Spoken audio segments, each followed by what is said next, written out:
Hello mga cooks, tara! Luto pala tayo ng version ko ng tinolang manok. So una is, igigisa natin yung mga aromatics. So, luya, bawang, at sibuyas mga ka-cooks. So gisahin lang muna natin to. Pag okay na, pwede na natin idagdag yung mga chicken. So magandang part dito mga ka-cooks is yung buto-buto. Mas malasa yung sabaw. Tatakpan natin to at hayaan muna natin tong magisa. Pag okay na, timplahan na natin yan ng paminta at saka ng patis. Yun, haluin natin ng maigi.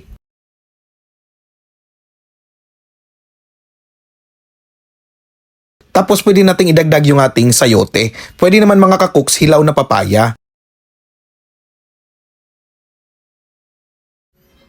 Tapos pwede natin itong dagdagan ng tubig. So pakukuluan na natin itong mga ka-cooks. So naglagay tayo dyan ng isang pirasong chicken cubes at saka tanglad. Nagdadagdag talaga yan mga ka-cooks ng magandang amoy. Yun. So nag-adjust tayo ng lasa, nagdagdag tayo dyan ng asin. At saka panghuli, ilalagay na natin yung ating malunggay at saka siling green.